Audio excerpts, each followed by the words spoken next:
Beneath the vast blue sky, CA City appeared in the gentle sunlight, as if signaling a day full of upheaval. On the romantic beach, a solemn wedding ceremony was taking place. The groom, Halam, stood beside his best man, his face tense and nervous as he waited for the bride to walk in. The MC's warm voice rang out. Halam, do you agree to take Dutan as your wife? Do you promise to care for and love her, and to never leave her whether in poverty or sickness? Do you agree? Halam's eyes were filled with happiness. He took Dutan's hand and reverently slipped the ring onto her finger before firmly replying, I do. Applause broke out, but just as the MC was about to declare that the two could kiss, a sudden gunshot tore through the air and chaos engulfed the entire scene. 6 months later, a hospital in CA City, Halam jolted upright in bed, drenched in sweat, breathing hard, his eyes dazed as if he had just escaped a nightmare. His trembling hand clenched the wedding ring tightly. He whispered softly, Where are you now? Suddenly, there was a knock on the door.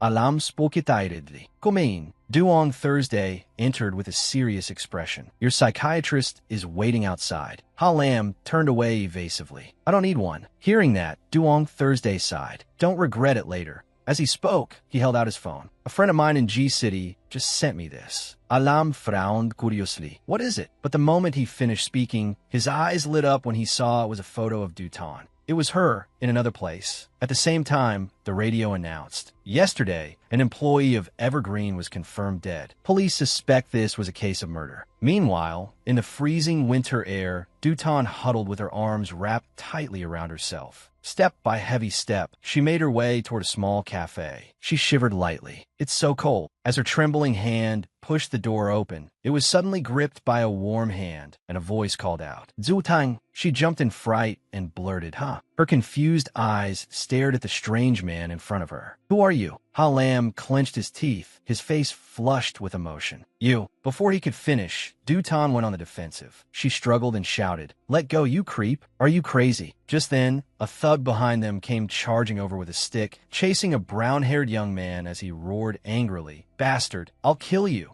Halam quickly sized up the situation and immediately pulled Dutan close to him, his gaze resolute. Grabbing her hand tightly, he shouted, Run! The two of them dashed off into the freezing wind, their feet pounding against the pavement. They hid in a small room, and Halam quickly locked the door. Raising a finger to his lips to signal, don't say anything. Dutan breathed hard, her eyes secretly studying him. Her heart fluttered slightly. In that moment, she blushed and thought, he's actually really handsome. When she noticed him glancing at her, she quickly turned her face away and pouted as if annoyed. Halam still didn't let go of her hand, so Dutan said sternly, Can you let go of my hand? Alam fumbled awkwardly. Right, and quickly released it. She immediately stepped back to keep her distance, her voice full of surprise. Who exactly are you? Alam froze. A question rose in his mind. Does she really not remember me? Just then, Ha Dong Tien walked in, looking tired. His voice brightened with joy as he called out, Sister Onin, you're here. The young man widened his eyes in surprise. And who is this man? Ha Lam was stunned. Uning, could I have mistaken her for someone else? No, there has to be a way to find out. He forced a smile. 1 cup of coffee, please. Hearing that, Dutan's mouth fell open in shock. You want to buy coffee? Angrily, she dragged him outside. We're not selling anything today, so leave. But Halam came right back and slowly sat down in a chair. Resting his chin on his hand, he spoke calmly yet provocatively. Since I'm already here, I should at least get a cup. You can't exactly throw out a customer, can you? Dutan ground her teeth in anger and cursed inwardly. Crazy bastard. But in the end, she could only sigh helplessly. Fine, drink it and leave right away. She turned and went inside, making coffee while quietly instructing, Sam, stay here. If I reach for the tissues later, call the police immediately. Tell them a lunatic came to cause trouble at the cafe. A moment later, she brought over the coffee and set it down hard on the table, her tone cold. Here. Halam raised a brow, his eyes gleaming. Wait, do you have any salt? The unexpected question made Dutan freeze. Huh? She stared at his mysterious smile and thought, this guy really is insane. Halam recalled a happy memory from the past, when he had mischievously dropped a spoonful of salt into a cup of coffee, and Dutan had asked in surprise, Brother Halam, what are you doing? He smiled gently and held the cup out to her. It's really good. Give it a try. Dutan, not the least bit suspicious, took a big sip, her eyes sparkling with trust. Thank you so much. But right after that, she spat it out, her face scrunched up, her voice choked and teary. You tricked me. This is poison. It tastes awful. What did you put in it? Returning to the present, the Dutan before Ha Lam was no longer the Dutan of the past. She looked at him blankly. Salt, Alam replied calmly. Yes. Dutan studied him and thought to herself, it doesn't seem like he came here just to make trouble. On the outside, she smiled and nodded lightly. All right, I'll get some for you. But inwardly, she was in a whirl of shock. Is this guy really crazy? She dropped the salt shaker onto the table with a thud. Here, Ha Lam gently lifted the cup. Then add some salt for me. Dutan's face darkened, and inwardly she growled, Fine, then I'll send you straight to heaven. Ha Lam smiled again and held out the cup. A little more. A flash of anger lit up Dutan's eyes, her hand trembling with irritation. She scooped up a heaping spoonful of salt. In her mind, she gritted out, then go to hell, and held it right in front of him. This spoonful should be enough, right? Unexpectedly, some of the salt spilled. White grains dropped straight into the cup, splashing coffee everywhere, even onto Ha Lam. Dutan stood there blankly, breaking into a cold sweat, while Ha Lam, spattered with coffee, merely said in a low voice, That's enough. Let me wipe that off for you. She quickly pulled a tissue from the table and handed it over. From a distance, Dong Tien saw the gesture and jumped in alarm. He remembered what Dutan had said. Sam, if I reach for the tissues, call the police immediately. His hand tightened around the phone, ready to dial. Over here, Ha Lam's eyes flashed sharply. He gave a faint smile and said, Your service is quite attentive. Dutan bit her lip, her face falling. I'm really sorry about this accident. I'll compensate you. Ha Lam pointed to the stained patch on his shirt. And what about this stain? You expect me to go outside looking like this? Well, for now, you can wear the cafe uniform. Ha Lam raised a brow. That's all? Nothing else? Dutan said sternly, I'll wash your coat for you. If possible, I hope you'll come back next time. Alam nodded lightly. All right, where's the changing room? Dutan clenched her teeth in anger, her hand tightening into a fist, but she said nothing more. In the changing room, Ha Lam placed his coat on the table, his eyes heavy with thought. I even tried adding salt to the coffee, but she had no reaction at all. Could I really have been mistaken? His gaze dropped to the ring on his hand, sorrow rising in his chest, when suddenly a powerful kick slammed the door open with a bang. Ha Lam jerked around in shock as a commanding shout from the police rang out. Hands up, we're the police. Ha Lam's eyes widened in surprise, his body frozen like stone. Under the quiet night sky, Ha Lam let out a heavy sigh, enough to paint the whole space in melancholy. He silently stepped out of the police station gates, his shoulders trembling slightly in the cold wind. As his hand brushed his nose absent-mindedly, he was surprised to see a familiar car waiting in the distance. Duong Thursday sat inside with a mocking smirk. Ha Lam paused, then quickened his pace. As soon as he opened the car door, he asked, Why are you here? Duong Thursday tilted his head, eyes gleaming mischievously. Did the police bring you here? Ha Lam silently sat down, his face dark and unable to hide his exhaustion. Beside him, Duong Thursday started the car and probed further. So how are you going to repay me for what happened earlier? And did you meet her? Ha Lam turned away and looked out the window, his voice hoarse. Don't bring that up again. Duong Thursday frowned slightly and thought, looks like he's in a really bad mood. He glanced over and asked again, so where to now? Ha Lam clenched his hand faintly as if trying to hold himself back, a stubborn light flashing in his eyes. Take me to the cafe. Duong Thursday's eyes widened in disbelief. You still want to see her? Ha Lam lowered his head, his gaze distant and sorrowful. He rubbed his forehead as if trying to dispel the heaviness in his heart, his voice low. She doesn't remember me anymore. Duong Thursday went still, stammering, What did you just say? And he seized the chance to laugh mockingly. She doesn't want to marry you anymore. Ha Lam shot him a glare. Shut up. The atmosphere in the car sank. Duong Thursday softened his tone. Do you really not want to join my team? I'll send you confidential intel if you agree. But Ha Lam remained firm. Drive me to the cafe right now. I'll help you. You just have to nod. Ha Lam glanced at him and answered coolly, If you lend me your coat, I'll think about it. Duong Thursday laughed and shook his head. That's never happening. Elsewhere, Dutan suddenly received a strange phone call. The voice on the other end said politely, Hello, is this Miss Onin? You ordered a pair of glasses before. Could you come by the shop and pick them up now?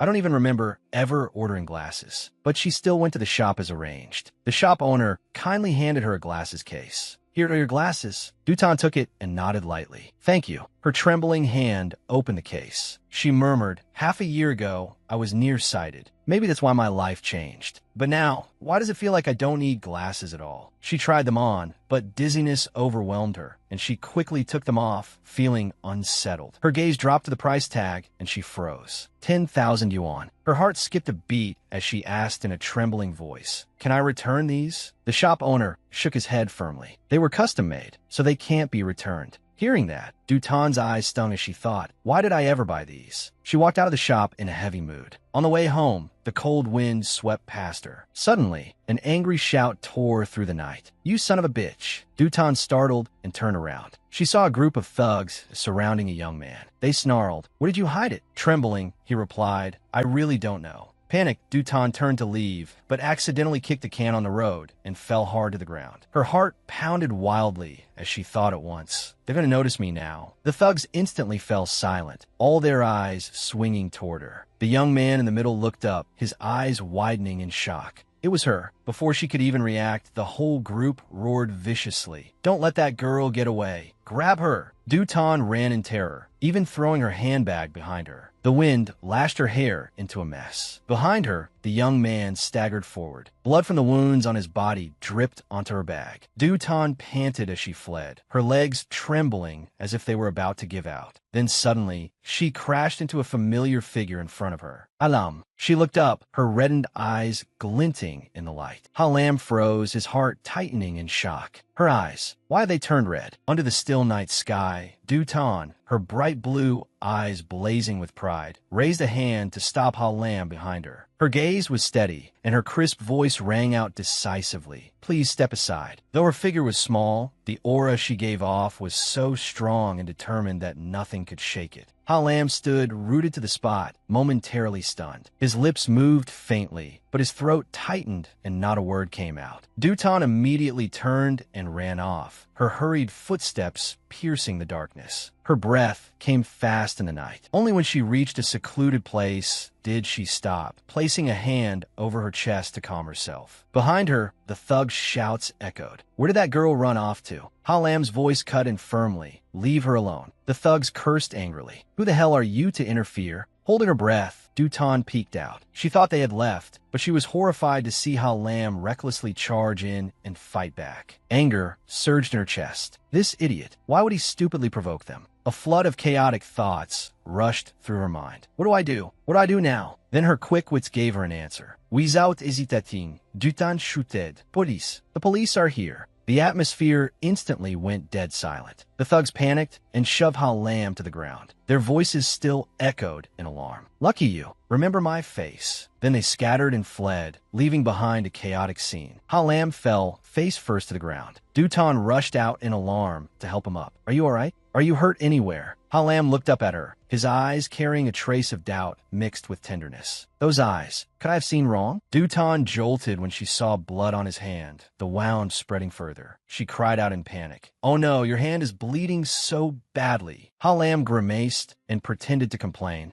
Ow, it hurts so much. Then let his head loll as if he were fainting. His voice weakened. I'm dying. Zutan ansioli sukhim. Hey, wake up. Can you hear me? Wake up. Her eyes brimmed with worry when suddenly Halam laughed. His face instantly turned perfectly normal. So you do worry about me? Dutan gaped, furious and disgusted by the joke, and burst out angrily, then turned to leave in a huff. Realizing he had gone too far, Halam hurried after her, pleading, Come on, don't be mad. Don't leave me alone. Dutan angrily snatched up her bag and said resentfully, Follow me to the cafe. I'll bandage you up. They walked in silence until they sat down under the lights. Dutan's deft hands carefully wrapped his wound, skillfully tying it into a cute little bow. All done. It's late now, so you should go. Halam stared blankly at the bandage, nostalgia flashing through his mind. She still remembers how to bandage it this way. So why doesn't she remember me? Suddenly, he remembered. All right, your coat. Have you washed it yet? Zutang bao se. Then admitted awkwardly, not yet. Halam's face fell at once. Huh, it's so cold out right now. If I don't have a coat, how am I supposed to go outside? Dutan frowned and glared. What does that have to do with me? Halam hurriedly pleaded. Just let me stay the night. Furious, Dutan kicked him out the door. Get lost, and don't show your face here again. Then she slammed the door shut. but her conscience wouldn't let her be. A moment later, Dutan cracked the door open and tossed her own coat to him. "Return it tomorrow." Ha Lam eagerly took it, cradling it like a treasure, hugging it tightly to his chest as if afraid it might shatter. Beneath the night sky blanketed in white snow, he stood silently in the freezing air, snowflakes drifting onto his shoulders. His gaze was distant, as though carrying countless unspoken thoughts. His lips pressed together slightly in the biting wind, and in the hazy swirl of snow, fleeting thoughts flashed through his mind like lightning. There was still something he had not managed to say. What was she doing right now? Ha Lam lifted his head and looked at the lights spilling from Dutan's window. The thought of her stirred his heart, and he softly hummed a few trembling lines of a song into the night. "Oh, love." At that same moment, inside the warm room, Dutan was carefully wiping the bloodstains off the glasses case. The chaotic scene from tonight flashed through her mind again. That had really been dangerous. If she hadn't run into him, he wouldn't have gotten hurt. Her eyes suddenly paused when she saw a pen lying neatly inside the box. Why is there a pen in here? She picked it up and looked it over for a while. Interest showed plainly on her face. It was probably a free gift. It's pretty nice, too. Fine, I'll keep it. Dutan slipped the pen into her pocket, then smiled at the new glasses. These glasses are decent enough. I'll put them in the cabinet. It was late, and her heavy eyelids made her yawn. It's late, time to sleep. Time seemed to pass in an instant. One long sleep carried her into the next morning. The new cafe was bustling with preparations. Dong Tien and Du Tan arranged the tools, the boy's face bright with eager anticipation. Sister Onin, hurry and open the door. The boss said the first customer of the day gets a free drink. I wonder who the lucky one will be today. Dutan quickly opened the door, but the moment she stepped out, she froze in shock at the sight of Ha Lam curled up right in front of the porch. His face was flushed red, his breathing heavy, his eyes too unfocused to see clearly. She hurriedly crouched down and touched his forehead in alarm. "Oh no, he's burning up. He has a high fever." Dong Tien rushed off in a panic. "I'll go downstairs and get a fever patch." Ha Lam was brought inside and laid on the bed, beads of sweat dotting his forehead, his mouth still mumbling her name. Zhu Tang. Vague memories from long ago came flooding back in his delirium. Her hand rested gently on his forehead, and she sighed. He really does have a fever. Suddenly, Ha Lam took the chance to pull her closer and lightly brushed his lips against hers, his voice weak but firm. "As long as you're by my side, I'll be fine." When the fever eased, Ha Lam stirred awake. His eyes slowly opened, and he sat up in confusion. How long was I asleep? His arm had been carefully bandaged. She had clearly taken care of him, but how long had she stayed by his side? "Why don't you recognize me? Why am I still calling her Dutan? Did her name change?" His eyes wandered around in confusion. His hand unconsciously picked up the glasses from the table. These glasses. While he was still thinking, complaint from customers downstairs drifted up. "Where's my coffee? I've been waiting forever." Curious, Ha Lam went downstairs to take a look. There before him was Dutan, frantically serving customers all by herself. Her face was tense, her voice hurried. "Coming right away. Please wait a moment." Her trembling hands quickly reached for the coffee jar, but by accident it slipped from her grasp, and in that brief instant, Ha Lam shot out a hand and caught it. He walked over, rolled up his sleeves, and said firmly, "Let me help. Hand me the spoon." Dutan was a little wary, but she still handed it over. "Ah, here." He stirred skillfully, every movement neat and calm. Her eyes followed him unconsciously, and a strange feeling rose in her chest. This person, why does he feel so familiar? Ha Lam held a cloth in his hand and slowly wiped the tabletop, his movements steady, but his eyes were absent, as if drifting along some distant train of thought. Beside him, Dutan gently scooped ice cream from the machine. Her calm manner and graceful motions brought a peaceful stillness to the cafe, but that silence was suddenly broken by his abrupt question, "Where's that kid?" Dutan didn't even look up, answering indifferently. The boy went out to deliver food. Her curt reply only stirred Ha Lam more. He frowned, irritation rising, though he tried to suppress it. "What? The cafe is this busy, and you still let him go make deliveries? And you have to manage everything here alone?" His words came out so loudly that the whole cafe heard them. A few customers looked up. Ha Lam continued angrily, "This cafe owner is really stingy. Can't he hire more people?" Dutan frowned slightly and glanced toward a shadowy corner, her voice low but sharp enough. "You should lower your voice, because the man in the hat sitting over there is the owner." Ha Lam froze on the spot. His eyes widened, surprise flashing across his face, and an awkward smile tugged at his lips, unable to hide his confusion and embarrassment. From afar, the owner lifted his teacup slightly and looked at him as if he understood everything, while Ha Lam remained restless and uneasy inside. As the cafe gradually emptied late into the night, he took the chance to walk over to where Dutan was carefully wiping each cup. The dim yellow light on her face made him pay even more attention to her. He leaned closer and said softly, "Hey, you look pretty free, so make me a cup of coffee." Dutan immediately replied in the polished tone of an experienced server, 15 yuan. Ha Lam suddenly added, "Extra salt." A trace of annoyance crossed her face, and she replied flatly, 50 yuan. Ha Lam burst out laughing, pulling his wallet from his pocket. "As long as you're willing to make it, I'll pay whatever it costs." He stepped closer, deliberately drawing out his words. "I'd even pay 500. No way he could keep acting rich for long, though. The moment he finished speaking, a few coins suddenly fell out of his wallet and rolled across the tiled floor. Ha Lam blinked in shock, then tried to cover it up. "How about I owe you today and pay tomorrow?" Dutan said nothing more. She pulled out a pen and slapped it down on the table, her gaze icy cold. "Write an IOU." Ha Lam gave an awkward laugh, trying to smooth things over. "It's no big deal. I'll definitely pay tomorrow. Why don't you just make it 500? He even happily signed the paper and handed it to her. "Here, my exclusive signature. Keep it safe." Dutan took it and read it. Her eyes immediately flashed coldly. She pointed at it. "Who is Dutan?" "My name is Onin."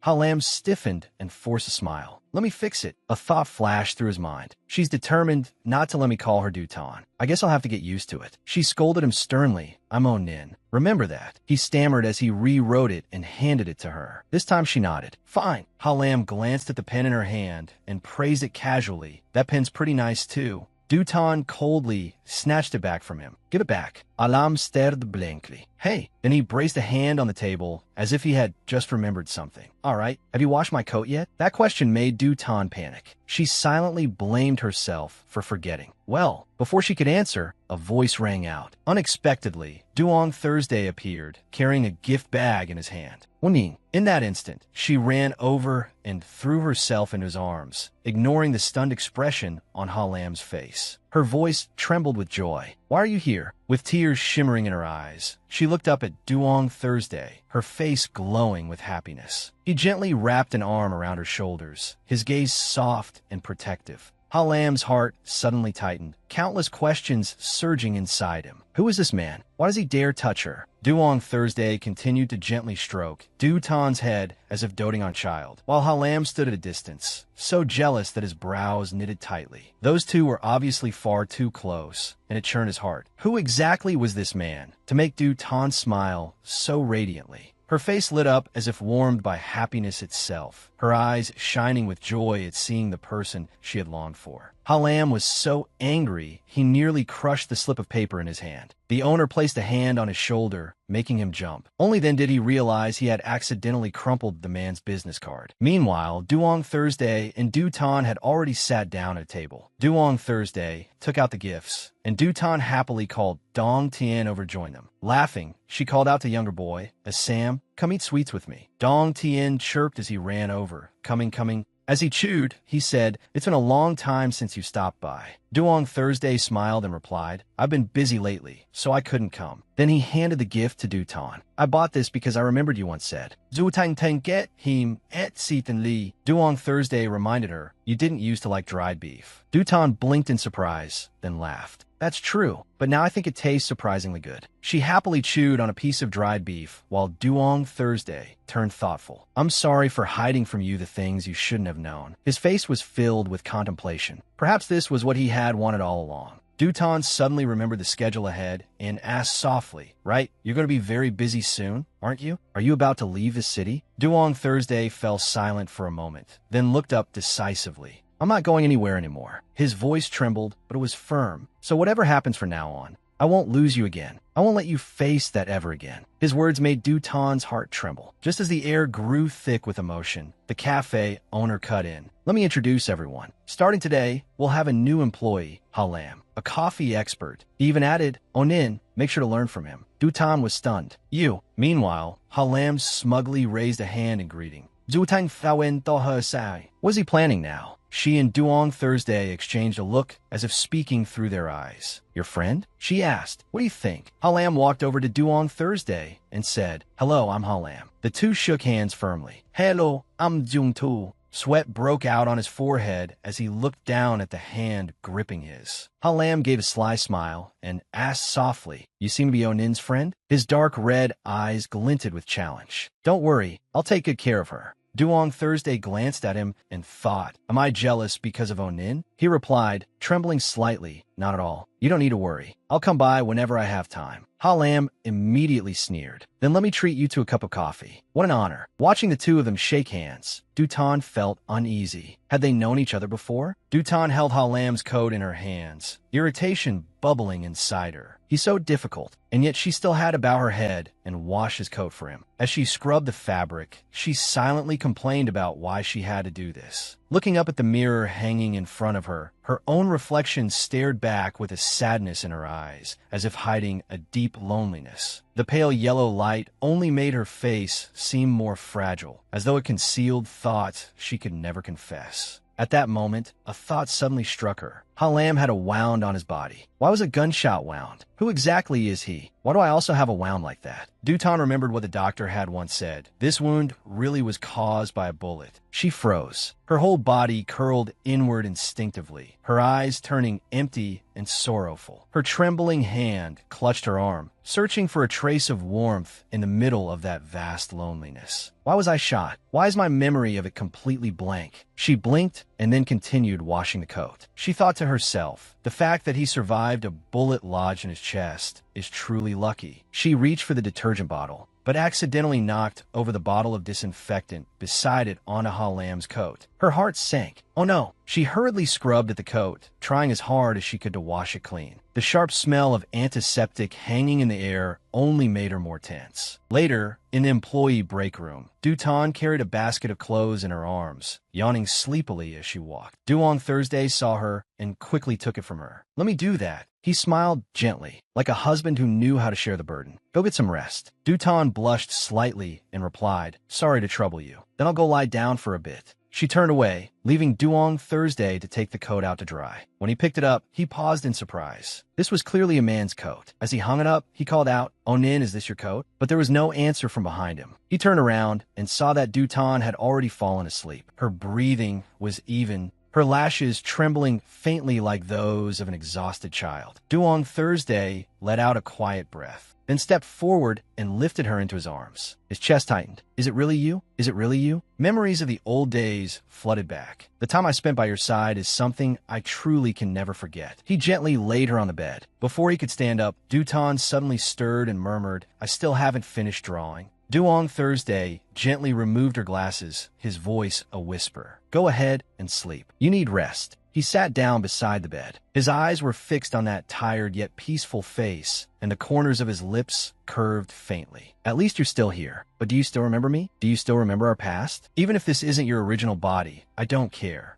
He lowered himself closer. His lips were only a breath away from her slightly parted mouth. At that very moment, Halam walked past the break room and happened to see the scene inside, and his blood instantly boiled. His eyes seemed to burst into flames. That bastard dares kiss her? In a fit of fury, Halam kicked the door open and stormed into the room. Duong Thursday quickly turned his face away, pretending nothing had happened. The noise startled Dutan awake, her sleepy eyes still dazed and unable to understand what was going on. Halam had already roared in anger. What were you trying to do to her? The air was thick with tension. Halam grabbed Duong Thursday by the collar, his gaze cold enough to pierce through him. His shout rang out like thunder, making the whole room shake. You bastard. Though Duong Thursday tried to keep calm, wariness was obvious in his eyes, and his voice trembled with anger. What are you trying to do to me? One small mistake, and everything could explode beyond control. Halam glared and growled each word. What were you trying to do to her? Duong Thursday stammered, unable to answer in time, when Dutan suddenly sat up and cut in decisively to save him. Fire blazed in her eyes. We'll let you in here. Do you realize you just ruined my rare chance to sleep? Halam thought she was scolding Duong Thursday, so he immediately chimed in, exactly. We'll let you in here.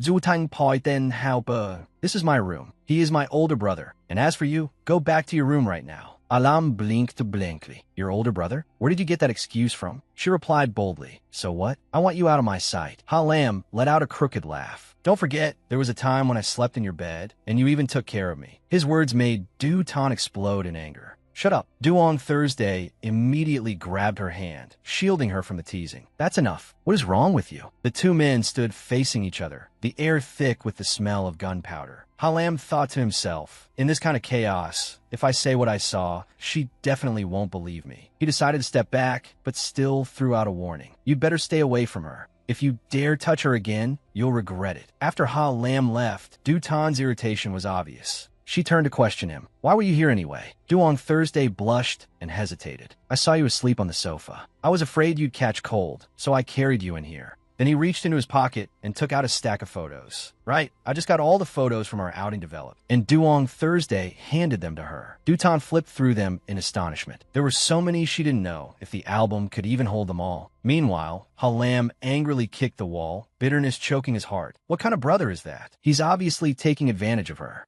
I'm trying to protect her, and she treats me like an idiot. After the kick, his foot started hurting. Grinding his teeth, he called Dong Tien over. Hey, Ixam, let me ask you something. What's the relationship between On Nin and Duong Thursday? Dong Tien raised his wallet as a hint and replied vaguely. I think I forgot. Halam threw him some money. Then remember for me. The moment he saw the money, Dong Tien's eyes lit up. I think they were childhood friends. I don't know the details. Alam froze. Oh, his face darkened, and he angrily demanded the money back. He returned to Du Tan's room, the word childhood friends echoing over and over in his mind. Impossible. He was the one who had grown up with her. Halam knocked and called out, Onin, are you in there? He pushed the door open himself and stepped inside. It wasn't locked. The room was quiet, with no one there. His gaze swept around, then stopped on the photo album on the table. His trembling hand turned page after page, each photograph stirring old memories. She still looked just the same as before. But when he saw the dates written on the photos, he was stunned. No way. These photos were all taken during the time Du Tan had disappeared. Suddenly, she appeared behind him, her voice full of surprise. How did you get in here?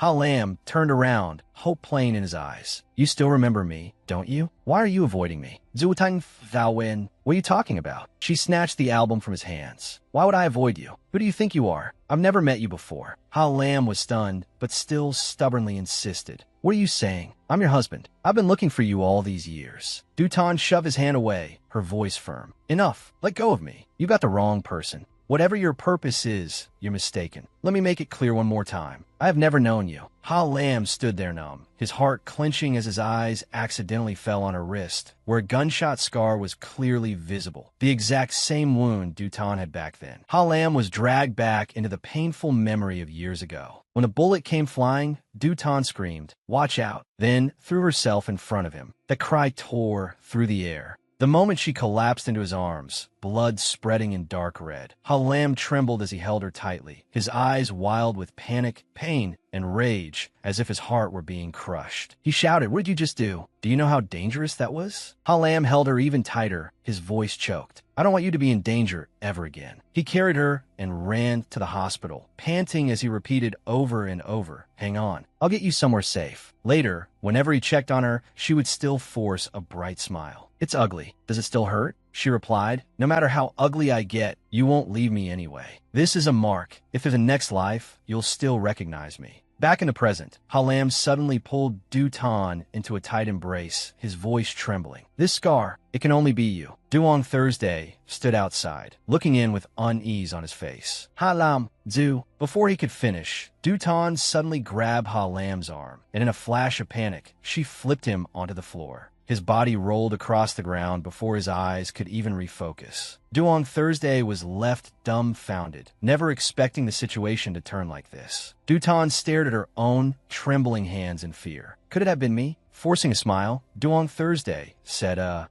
customer ordered coffee, holding his stomach and laughing painfully. "Zutang, I finally found you." When she secretly glanced back, his words echoed her mind. "We grew up together. You're my wife. I've been searching for you for so many years." Dutan frowned in thought. Could it be that he couldn't find his lover, so now he's clinging to me instead? The next day, Dutan brought Halam to his place to stay. She tossed him a key. "This is your room. Luckily, it's right next to mine. If you need anything, ask AXAM. Ha Lam took the key, his eyes resolute. I have to confirm this childhood friends thing. He asked her, are you and Duong Thursday really childhood friends? Zhu Tan Pao Tet. Yeah, so what? What's it to you? He dodged the question. It's nothing. But his heart was in turmoil. How could she forget him? She crossed her arms and sighed. Enough. Stop bothering me. Ha Lam was about to turn away when he saw his jacket hanging on the rack. He quickly grabbed it. This is clearly my jacket. What did you do to it? I can't wear it anymore. And just like that, the two of them went to the mall. Ha Lam tried on a new coat. His tall frame and cool aura made the shop owner praise him nonstop. Miss, your boyfriend is really handsome. This is our newest style, and it suits him perfectly. Ha Lam beamed as he turned back. It suits me, right, honey? Zutang Foda. Who are you calling honey? Her eyes flicked to the price tag, and she cried inwardly. Too expensive. Ha Lam casually grabbed her hand and pulled her along. Why are you spacing out? Come on. She pouted. Are you rich or something? He only gave an awkward smile. Just then, fate led him straight into the two men who had beaten him before, and a murderous glint flashed in his eyes. Halam imeditan pulet du tangbak. Come with me. She panicked. Wait. The two men spotted them and shouted, grab them. The gray-haired one looked around. Where'd they go? Suddenly hearing movement behind a curtain, he charged over. The other snapped irritably, let go of me. I saw them hiding in here. Meanwhile, Dutan had already put on a disguise. She glanced at Ha Lam. It's too late now. Can I go home already? Ha Lam suddenly took off his mask and held her by the shoulders. Wait. Then he lowered his head and kissed her on the lips. Dutan was stunned. At that exact moment, the curtain was yanked open and the two men roared. Come out here. I'll deal with you myself. After pulling the curtain aside and checking all around, they didn't see anyone and muttered to each other, they're not here. In that instant, hidden in the darkness, Ha Lam lowered his head and held Dutan tightly in his arms, as if he wanted to shield her from the whole world. Only after the two men had gone far away did he move to step out, but unexpectedly their lips brushed again, gentle, yet carrying everything neither of them could say aloud. Dutan's eyes widened, her heart trembling, but in the next second her emotions turned cold, her face stern and judgmental. She suddenly kicked him in a sensitive spot, making Ha Lam cry out in pain. Groaning, he clutched his stomach and complained, you owe me for that. But she stormed off in anger, leaving him behind. Seeing that, Ha Lam hurried after her. Hey, wait for me. He tried to coax her in a low voice. Careful, they might recognize us again. Dutan was so annoyed that she spun around and clamped a hand over his mouth. Stop following me, or I'll call the police right now. But then her steps halted abruptly because hanging in front of shop was a pufferfish plush. Her eyes lit up with delight. Ha Lam only needed one glance to understand. Does she want that? Thinking quickly, he borrowed a gun from the game stall owner. Give me 10 shots. His movements were so swift and efficient that Dutan stared in surprise. He hefted the gun with the swagger of a soldier heading into battle and reassured her, don't worry, I'll win it for you. A faint blush rose to her face, and her heart stirred before she knew it. Suddenly, he did seem kind of handsome. But why did that stance look so strangely familiar? While aiming, Ha Lam deliberately explained, this is the basic stance. He pulled the trigger. The shots rang out, but every single one missed the target. It was obvious he was missing on purpose just to annoy her. So annoyed that Dutan snatched the gun right out of his hand. You're hopeless. Give me that. She aimed to shoot, but her head suddenly spun. Her hands trembled, and she couldn't hold it steady. It's just a toy gun. So why is this happening? Ha Lam immediately stepped forward and supported her in his arms, his voice low and warm. Let me help you. Just relax. Her eyes flickered as she looked up at him, and Ha Lam lowered his head with a soft smile. Let me show you. He placed his hands over hers and steadied the gun. With his guidance, Dutan gradually calmed down. She pulled the trigger, and the shot hit the number 20 right beneath the pufferfish. Dutan burst out happily, I got it. Joy exploded inside her when she won the prize she wanted. The two left the stall, Dutan hugging the soft pufferfish tightly to her chest, unable to stop praising how cute it was. Ha Lam looked at her, then pinched his own cheek and puffed it out like the pufferfish. I'm cute too, right? Dutan ist fast flushed pink. Holding the adorable plush tightly, her lips curved into a radiant smile like peach blossoms opening, her half-lidded eyes filled with softness. In a quiet whisper, she said, that's right. The words were gentle, as if they carried all the sweetness in her heart. She happily waved goodbye. I'm heading back now. Ha Lam stood there watching Dutan smile, and an indescribable happiness rose in his heart too. On the wedding day of Ha Lam and Dutan, what should have been the happiest day of their lives turned into a nightmare when a stranger suddenly opened fire. He rushed forward, pressed a gun to her head, and gripped Lam by the throat. Forget about me, shoot. Dutan's hand trembled as she pointed the gun at him, tears pouring down her face. She didn't dare pull the trigger for fear of hurting Lam, and in despair, she broke down crying. I can't do it. In the next moment, Dutan jolted awake in the middle of the night with a scream. So it had all just been a nightmare, a horrifying memory from the past, from before she became the person she was now. Clutching the pufferfish beside her pillow, Dutan's heart pounded wildly as question after question echoed in her mind. Who is he? Why did I dream about him? It feels like I really have met him before. She tried to deny the feeling. No way. How could it possibly be him? She walked to the window to look at the night sky, trying to drive away the chaotic thoughts, and muttered to reassure herself, enough. Stop thinking and go to sleep. But then Dutan suddenly saw Lam in the courtyard below. His silent appearance in the middle of the night made her curious. What's he doing out there? Did someone come to see him? As if sensing her gaze, Lam suddenly turned his head. By reflex, Dutan panicked and pulled the curtain shut, her heart racing. Why am I hiding from him? Unable to fall back asleep, Dutan sat down at her desk to draw. The memory from the dream clung stubbornly to her, and the image of that man became clearer and clearer. She kept sketching Lam's face while muttering, did I really shoot him before? Why does this feel so familiar? When the drawing was finished, she stared at it blankly for a long time. Suddenly, Lam appeared behind her and swiftly took the picture, leaving Dutan stunned. The corners of his lips curved into a gentle smile. His eyes were intent, his voice full of curiosity. Who are you drawing? He held the portrait up, then softly asked, so it's me. But why am I hurt in the picture? His words pricked her pride. She quickly tried to snatch it back. Give it back.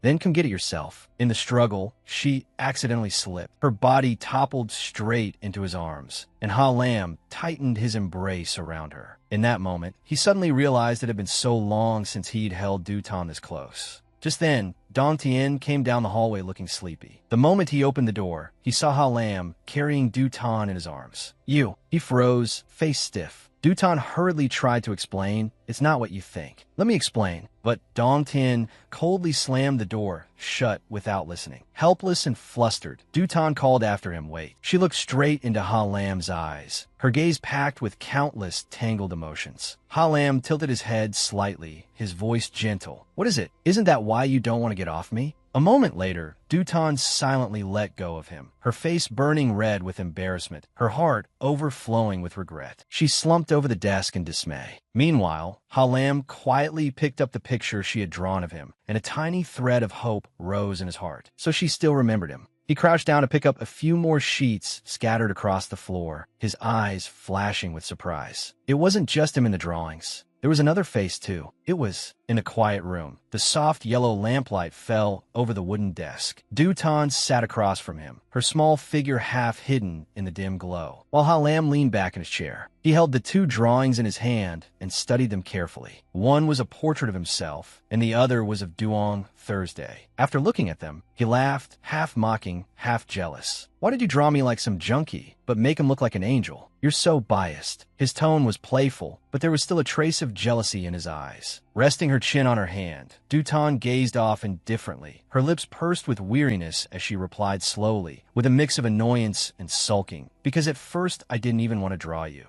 Lam fell silent, his hand tightening slightly on the paper, his sideways glance unreadable. Then he slowly pleaded, draw me again, will you? A memory of that haunting dream flashed through Dutan's mind, the scene of a man being held at gunpoint. She wasn't sure if it was Lam or someone else. After letting out a long sigh, she finally nodded. Fine, sit up straight. Under the hazy yellow light, Lam adjusted his posture, his eyes deep in thought, his shoulders steady as Dutan focused on drawing him. He felt a little proud and pleased, glancing at her from time to time as he watched her concentrate. Her soft hand moved with each stroke of the pencil, her brows faintly furrowed, her lips gently pressed together, so cute that his heart trembled. He remembered how she used to draw him like this before, sometimes in messy little clumsy sketches. At the thought, he laughed to himself. Dutan looked up, thinking he was laughing at her appearance. and immediately frowned and snapped. "Did you just laugh at me?" Ha-Lam jumped and quickly waved his hands, but she was already making things difficult for him, issuing orders. "Turn your face that way. Now turn back here. Sit still for me." But when she started drawing Ha-Lam's eyes, that terrifying dream suddenly came rushing back. A voice echoed in her head. "Do you want us both to die together?" Her trembling hand felt as if it were gripping a gun, and Ha-Lam's urgent voice rang out again. "Shoot! Hurry, shoot!" Dutan snapped back to reality, startled so badly her face went pale and her heart pounded chaotically. "Why would I think something like that?" Ha-Lam asked in surprise. "You don't want to draw me anymore? Is it because I'm too ugly? Or do you think this expression suits me better? Just relax." Hearing his gentle voice, Dutan unexpectedly felt reassured. Strange. When I'm with him,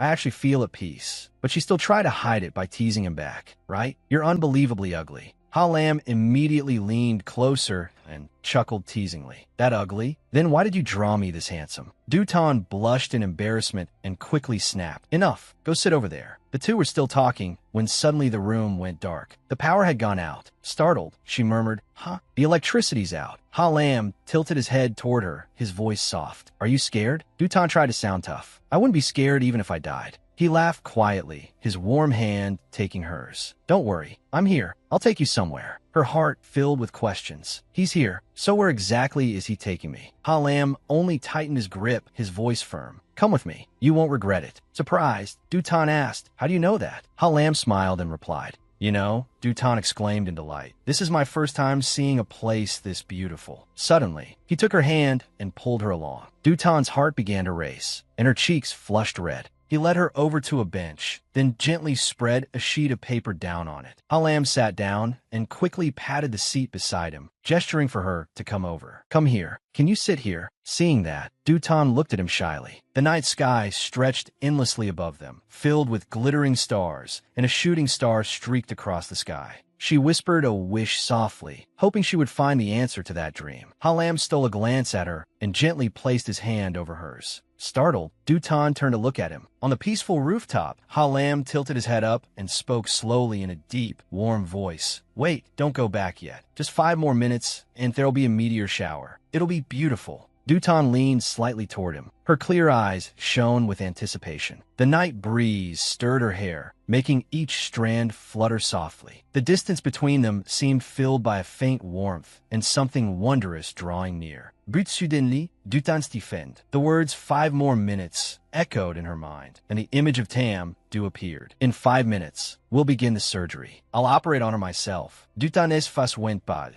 Her hand slipped away from Ha-Lam's. He stared after her in surprise, both worried and confused. She hurriedly stood up, her voice hoarse. "I'm sorry. It's late. I'm going back to my room to rest first." Dutan's footsteps were hurried, as if she were trying to run away. Ha-Lam sat there in silence, an inexplicable worry rising in his chest. Dutan returned to her room. The harsh white light, shining through the night, only made it feel lonelier. She collapsed onto the bed, one hand over her forehead, her heart pounding wildly. "Why have I been having such strange dreams lately? I don't want to sleep anymore, but those dreams just won't let me go." She reached for a bottle of medicine. She hurriedly swallowed some and let out a weary breath. "Whatever, I'll take the medicine so I can sleep." Then she dragged herself into the bathroom and turned on the tap to wash her hands. In the mirror, her exhausted face stared back at her. She looked at herself blankly, then blamed herself, pinching her cheek until it turned red. "What's wrong with me? Why did I let him hold my hand?" The memory of Ha-Lam's kiss suddenly came rushing back, making her heart pound. She quickly shook her head and scolded herself. "Oh my God, what am I even thinking? Forget it. No more thinking. It's late. I need to sleep." The mirror reflected her once more. Her long, loose hair made her face look even more drawn. She muttered, "This hairstyle doesn't really suit me. Should I tie in a ponytail? I don't know. Forget it. I'll think about it later." After showering, Dutan returned to her room, let out a long sigh, and lay down on the bed.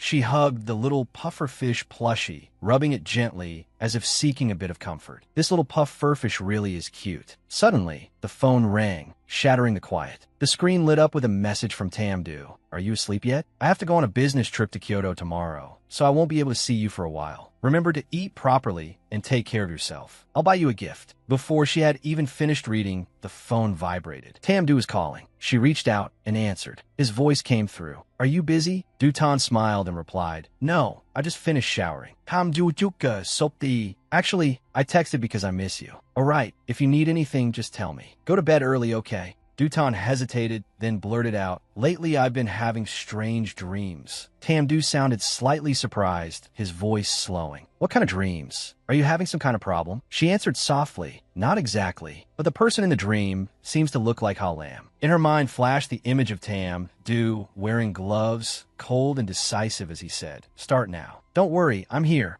Dutan had intended to say more, but stopped herself. Her voice fell. No, it's nothing. Tamdu reminded her, Don't think too much. It's probably just because you see him so often. Get some rest early. She nodded quietly. Okay, you should sleep early too. Good night. On the other end, Tamdu replied, Good night. But in the hospital's cold darkness, his eyes gradually sharpened, a trace of chill flickering within them. Halam, so, it seems you're starting to remember him, aren't you? As Dutan slept, she kept sneezing, yet the cold kept seeping in, leaving her exhausted as she recalled Tamdu's words. Don't think too much. It's probably just because co-workers see each other a lot, so that's why I dreamed about him. She whispered, Are he and I really just co-workers? Is it really impossible for us to go any further? She stared at her trembling hand, the hand that had once held a gun in her dream. That can't be right. And what about my eyesight getting blurrier and blurry? What exactly is all of this? How am I supposed to find the answer? Another sneeze suddenly hit, making her sit upright. She quickly grabbed a tissue to wipe her nose. This is awful. I caught a cold. Just then, there was a knock at the door. She looked up in surprise. Who is it? Halam's voice came from outside. It's me. You caught a cold, haven't you? At the sound of his voice, Dutan's heart pounded. She hurriedly replied, No, I haven't. He said in a low voice, I heard you sneezing a lot, so I went out and bought medicine for you. Dutan blushed and unconsciously raised a hand to touch her cheek. Then she quickly walked over and opened the door a crack, reaching her hand through the gap. Then give it to me. Halam looked at her carefully, worry flickering in his eyes. Are you really okay? Why do you care? Suddenly, her hand loosened and the collar of her nightgown slipped down, revealing her bare shoulder. Both of them froze. She quickly grabbed her outer robe and pulled it tightly around herself, her face burning red. Alam looked momentarily stunned. Then he quickly bent down and picked up her robe for her, draping it back over her shoulders with a gentle motion. It's really cold. You should put on another layer. And remember to take the medicine too. He placed the medicine box in her hand, then smiled faintly in farewell. Good night. Then he turned and left. In the quiet of his room, Halam sat curled up in the corner of the bed, his thoughtful gaze fixed on his phone. He replayed an old commemorative video from 2017. Birthday song echoes filled the room. Back then, Dutan had been radiant as she cheered, Happy birthday to my Halam. You have to always be happy, okay? In the video, Halam laughed. That's not enough. I want us to stay together for life. The scene came back vividly. Dutan happily smeared cake on his face, and he took the chance to smear some back on hers. She pouted, How dare you do that? Halam gently pulled her closer. Let me wipe it off for you. Then he softly kissed the bit of cream on her cheek. And here too. Then he leaned in again. In the video, Dutan blushed shyly, and Halam smiled as he watched that part. A warm feeling welled up inside him. Suddenly, the clock struck midnight. A message lit up the screen. It was from Dutan. Thank you for buying me medicine. I feel a little better now. Halam quickly typed a reply. It was nothing. But then he set the phone down, a trace of sadness in his eyes. This year, too, I have to spend my birthday alone. The alarm rang, breaking the stillness of the morning. Dutan reached out and swiped the screen to silence the annoying sound. Her face still held the soft, rosy traces of lingering sleep. Letting out a small yawn and rubbing her eyes, she picked up the familiar medicine bottle as part of her usual routine. She shook it again and again, but not a single pill came out. Realizing she had run out, she frowned slightly and sighed. She tossed the empty bottle into the trash, threw on a soft, warm hoodie, and hurried outside. Luckily, down in the courtyard, she ran into Halam, who had just come out as well. She greeted him softly. He nodded back with a light smile. Good morning. He reached over and took the trash bag from her hand. You were going to throw this out too? I'll do it for you. As he spoke, he added, it's really cold today. Remember to wear more layers so you don't catch a cold. Halam carried the 2 heavy trash bags downstairs, looking calm but attentive, and Dutan stood still behind him. Her heart fluttered at his small but warm gesture. When he reached the bins, he bent down and put the bags in one by one. Suddenly, an empty medicine bottle from Dutan's bag rolled out. Halam picked it up. His eyes froze for a moment, and his hand tightened around the unmarked bottle. This isn't the medicine bottle I gave her. There's no label either. This clearly isn't ordinary medicine. He immediately slipped the bottle into his pocket. Then he crouched down to gather the scattered bits of trash, worry rising in his heart. God, she must have suffered a lot yesterday. Meanwhile, Dutan was busy cleaning the cafe and preparing to welcome customers. The bell above the door jingled, signaling someone had entered. She quickly turned around, smiling brightly. Welcome. But when she saw clearly who had just walked in, she looked surprised. It was Tamdu. Mr. Tamdu, I thought you'd already boarded your flight. Why are you here now? He pulled out a chair and sat down, smiling as he answered. There was a problem with the plane, so the flight was delayed. He opened his bag, rummaged around, then looked up and asked, have you been sleeping well lately? Are you still having nightmares? Dutan shook her head lightly to reassure him. I'm Fine. It's okay. Tamdu took out a brand new medicine bottle and slid it toward her. You've run out of your medicine, haven't you? I brought you a new bottle. This medicine is very good. You should take it regularly. Don't think too much. Just rest and relax. Dutan gave a stiff smile. Okay, I won't forget. She unscrewed the cap, immediately took out a pill, and swallowed it. Tamdu watched her closely, then reminded her, you have to remember, if you stop taking it, the nightmares will come back. Dutan looked momentarily dazed, her gaze wavering, but then she nodded. Yes, let's have dinner later. Tamdu nodded in agreement. Sure, we can eat wherever you want. On the staircase, Halam silently hid behind the railing, watching everything. His cold gaze followed Tamdu's every move. Even after evening fell and darkness settled in, he still sat quietly by the window, turning the medicine bottle over and over in his hand,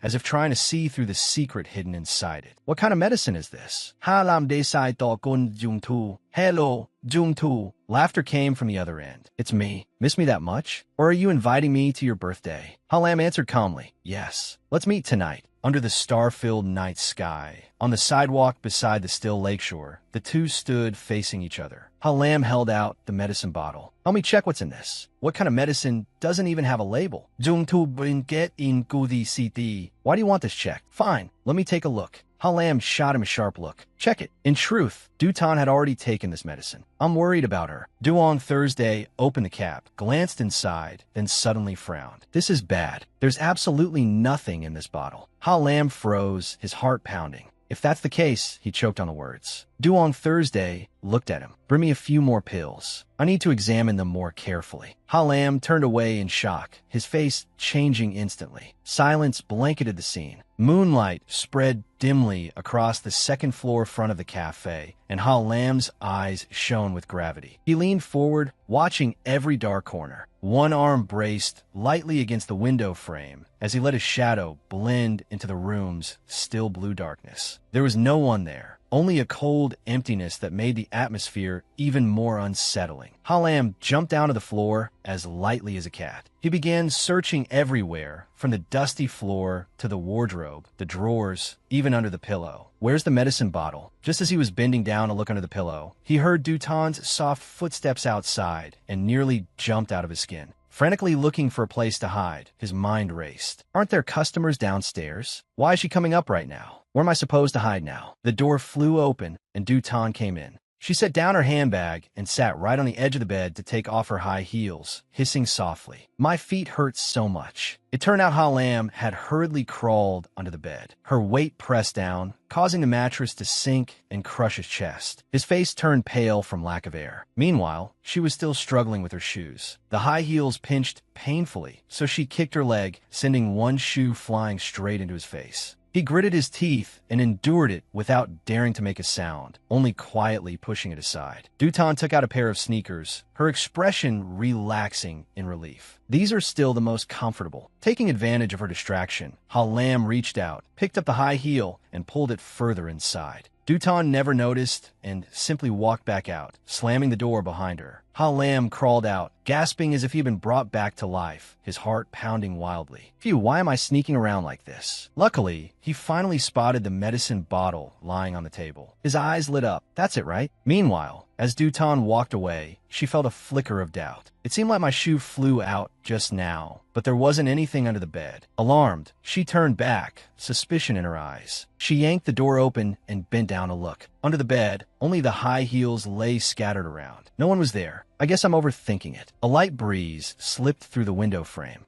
Unexpectedly, Ha Lam was clinging tightly to the outer ledge, both hands trembling as he held himself still to avoid making any noise. Only after she had truly gone did he slowly climb down and step back in through the door, looking worn out, his whole body aching. Just then, a slurred voice rang out. "I want a drink. Give me a coffee. Give me 200 cups. Are you deaf?" It turned out to be a drunken middle-aged man staggering into the cafe, only to vomit right inside. "Zutang pani hatwadili." "Sir, you're drunk. Please stop throwing up." The customers all grimaced and started leaving. The atmosphere turned chaotic. Ha Lam immediately shouted, "Hey!" The drunken man looked up with bleary eyes, then suddenly threw his arms around him, leaving everyone stunned. "Son, don't leave your dad alone. Dad misses you so much. Come home with me, son." Ha Lam tried to pull away. "Sir, you've got the wrong person." He turned to Dutan and said quietly, "Call a taxi. Let's send him home." The taxi arrived quickly. Ha Lam helped the man into the car, then told the driver, "Please take him home for me." The man still clutched his hand tightly, crying hoarsely, "Come home with Dad." Ha Lam replied softly, "Go home, old man." The driver laughed and nodded. Okay. The car drove off and gradually disappeared. Inside, the man was still groaning nonstop. Ha Lam sighed and headed back into the cafe. Seeing Dutan diligently cleaning up the disgusting mess, he immediately rolled up his sleeves and helped her. She looked up at him, then suddenly burst out laughing. The two looked at each other and laughed together. Dutan teased him. "He told you to go home with him." Ha Lam continued, "And he even called me his son." She asked curiously, "Then why are you still laughing?" He shrugged, "Because I'm my mother's son." Ha Lam arranged to meet Duong Thursday somewhere far from the cafe, then quietly walked to the meeting place. The moment Duong Thursday saw him, he immediately pressed, "Well, what happened?" But Ha Lam didn't answer. He only tossed the bag of medicine in his hand to him, his face weary as if weighed down by endless exhaustion. Duong Thursday caught it, looking worriedly at his friend, who seemed half lost. Ha Lam said coldly, "How long will it take to check it?" His tone made Duong Thursday not dare raise his voice. He only muttered a quiet complaint. "You just gave it to me. Do you even have a conscience?"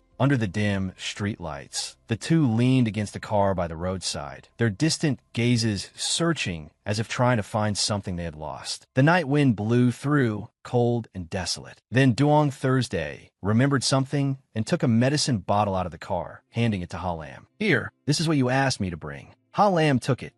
Thanks." His voice was flat, without a trace of enthusiasm. Duong Thursday frowned and asked, "Anything else you need my help with?" Alam answered briefly, "Vitamins." Duong Thursday froze, then suddenly remembered. He hurriedly bent down to rummage through the car. "I forgot your vitamins." He pulled out the bottle and held it out to him. "Here." But Ha Lam remained lost in thought and didn't even look at it, his face heavy with gloom. Annoyed, Duong Thursday pressed the bottle against Ha Lam's cheek and teased, Hey, your vitamins." Ha Lam startled and looked at the bottle, a flicker of confusion in his eyes. "Why this kind?" "Dung tu stu, a vitamin's a vitamin." Taking the chance, he shot his friend a teasing look. "Or could it be that you?" Before he could finish, Ha Lam's face darkened and a cold smile curled at his lips. "That I what? What were you trying to say?" Then he reached out and playfully grabbed his throat. Duong Thursday struggled and shouted, "Let me go, you weakling." Ha Lam laughed, "Let go," then turned away. "Enough. I'm going back. Call me when you're done." Duong Thursday shot him a resentful glance. "Fine,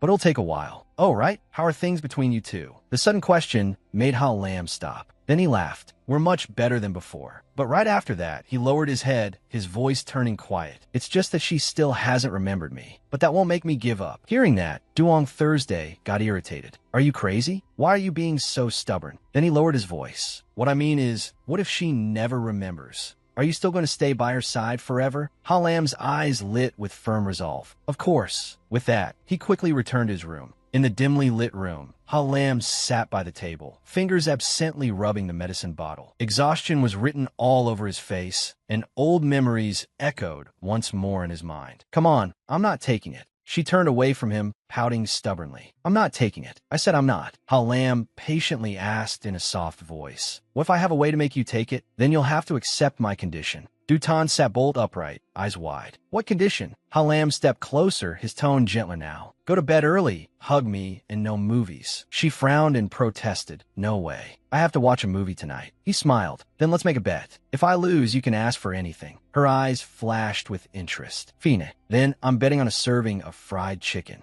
Lam nodded, as if accepting the terms. He turned away, then came back holding 2 pills in his hand. Here, baby. Zutang stai bulang li. Huh. Lam raised his brows smugly. I prepared very carefully, crushed and dissolved. You really thought you could make this hard for me? Her eyes went round. Good grief, you really are. And in the end, Lam won. He confiscated the tablet from her hands. Now say goodbye to fried chicken and movies, baby. Back in the present, Lam tightened his grip on the medicine bottle, determination shining in his eyes. All right, I'll do it that way. I have to bring Dutan back. Morning light filtered softly into the room through the wide-open window. Duong Thursday's voice came through the phone as he spoke with Lam. That bottle contains sedatives. On top of that, there's also a memory-suppressing agent. Alarm froze, repeating in surprise, memory suppression. Help me look into it more thoroughly, he said. At that moment, downstairs, Dutan slowly walked down the stairs. Her hair swayed lightly with each step, and in her hand was a half-finished carton of milk. She glanced over and saw Lam deep in conversation, his tone unusually serious. He murmured into the phone, All right then, I'll wait for your news. A trace of curiosity flashed in Dutan's eyes. Who was he talking to with such a focused expression?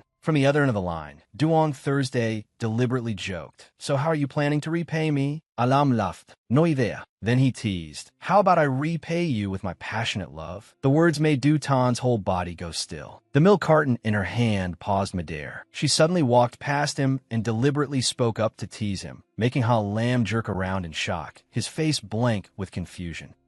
Dutan said nothing. She only tossed the milk carton into the trash with a faintly meaningful look, leaving Lam so flustered he had no idea how to explain himself. All he could do was stammer her name. Zutang. His mind was in chaos. Oh no, did she hear everything? Trying to regain his composure, he asked, Are you feeling any better? Dutan calmly picked up an apron and tied it on, the corners of her lips curling into a slight smile. Thank you. I'm much better now. Thank you for your concern. As she spoke, she gave him a mischievous wink. Then let me repay you with my passionate love. The words left Lam stunned. His face flushed red, and he quickly covered it with one hand as he awkwardly explained, It's not what you think. That's just my friend. Dutan pretended to sound stern. Oh, he hurriedly added, My friend's a guy. Her gaze pinned him down again. Oh, Alam Grund. It's true. Believe me, I don't have a girlfriend. She raised her voice lightly, really, making their exchange grow more and more lively, until the door swung open and Tam Du walked in. The two of them immediately stopped and turned in surprise. Welcome. You're back. Tam Du note that? Things are finished over there, so I came back. He held out the bag in his hand. Breakfast. Eat. Dutan took it happily. Okay. Then she turned and invited him. Lam, why don't you eat with us? Lam glanced over, then quickly turned and headed upstairs. No, there's already food in my room. Tam Du watched him, his eyes seeming to hide secret schemes. He slowly probed. What were you two talking about just now that seemed to make you so happy? Dutan hesitated briefly as she opened the bag, then answered casually, Oh, he was talking to a friend on the phone. It sounded very intimate. Tam Du let out a half-finished remark. Could it have been a girlfriend? Zutang not that innocenti. That's what I thought too. Just as she was about to take a bite of her pastry, she heard Tam Du ask, Did you take your medicine? She suddenly froze. Not yet. I forgot. Tam Du frowned with concern. You have to take it on time. All right then. Where is it? I'll get it for you. Dutan tried to remember. I think I left it by the bed. Could you get it for me? Meanwhile, Lam had quietly stepped into Dutan's room. The door closed behind him. He let out a soft sigh of relief that no one had noticed and quickly grabbed the bottle from the cabinet. He dumped all the old pills into his pocket, then replaced them with the ones he had prepared in advance. His eyes flashed with tension as he warned himself silently. Don't let me find out there's something shady going on. The sound of Tam Du's footsteps on the stairs grew closer and closer. Lam hurried out of the room,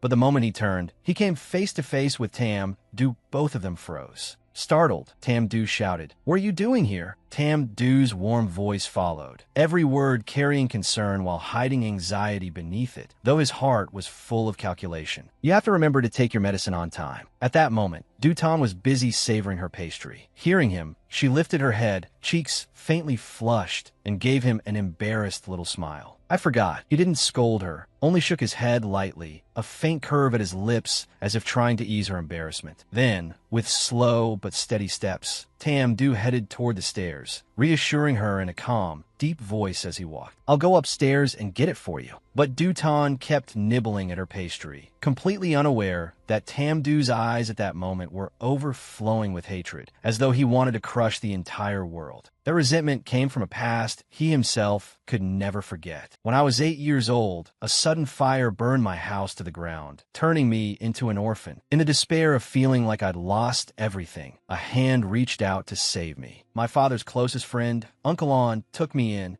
In those days, I cried in his arms as if I'd found my father again. But the days that followed were not easy. I was constantly bullied by my classmates. They shoved me down, trampled me, threw my books onto the ground. My arms and legs were covered in wounds, and they still laughed gleefully and mocked me. Where's an orphan supposed to get money from? At my weakest moment, a broom swept across, startling them into fleeing. Damn it, that crazy girl is here. That was On Nin. The most important girl in my life appeared like a tiny hero. She stood in front of me and shouted, "Who are you saying has no parents? Don't let me catch you again, trash." The other children ran off in fear. I lowered my head and picked up my school bag, awkwardly thanking her. "Sorry for bothering you." On Nin turned around, half scolding and half concerned. "Why did you let them bully you? You should have fought back." She was a year younger than me, but 100 times stronger. All I could do was sigh weakly, while she looked at me seriously. "If you keep enduring it like that, that's the real problem. You're not an orphan because you still have my family." From then on, her family treated me like their own son, taking care of me and raising me. When we grew older, they even accepted On Nin and me being together. But fate was cruel. Uncle On suddenly died of cancer.